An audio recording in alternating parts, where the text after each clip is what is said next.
10वी संपली, पण गोष्ट नाही आणि आपली मैत्री पण. रेश्मा आणि अभिजीतच्या दोघांचं जुळणार आहे का? केवढा या दोघांपासून दूर जाणार आणि त्यानंतर काय? तर अभिजित आणि रेश्मा या दोघांमध्ये प्रेमसंबंध बनणार. तर नमस्कार मित्रांनो, स्वागत आहे तुमचं आपल्या या व्हिडिओमध्ये.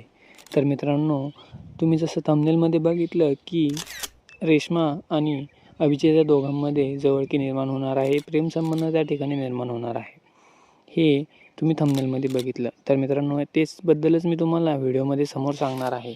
तर मित्रांनो, त्यासाठी आपल्या चॅनलवरती जर तुम्ही नवीन असाल तर आपल्या व्हिडिओला एक लाईक करून आपल्या चॅनलला सबस्क्राईब करून ठेवा, जेणेकरून अशाच अपडेट मी तुमच्यापर्यंत पोहोचवत राहील. तर मित्रांनो, व्हिडिओला सुरुवात करूया. तर मित्रांनो, 10वीमध्ये तुम्ही बघितलं असेल की केवढा आणि अभिजितची लव्ह स्टोरी होती. परंतु मित्रांनो, रेश्मा त्या ठिकाणी अभिजितवर वन साईड प्रेम करायची. म्हणजे मित्रांनो, एकतर्फी प्रेम हे रेश्माचं अभिजितवर होतं आणि ते अभिजितला मित्रांनो 10वीमध्ये माहितीसुद्धा झालं. परंतु मित्रांनो, त्याने रेश्माला नकार दिला. नकार देण्याचं कारण तुम्हा सर्वांना माहितीच आहे.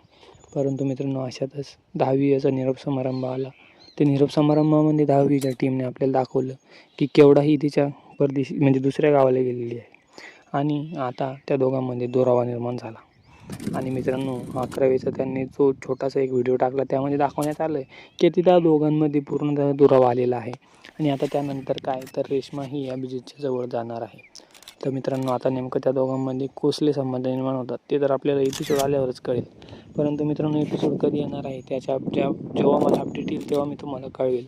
तर ती अपडेट सर्वात अगोदर मिळवण्यासाठी आपल्या व्हिडिओला एक लाईक करून चॅनल सबस्क्राईब करून ठेवा. धन्यवाद.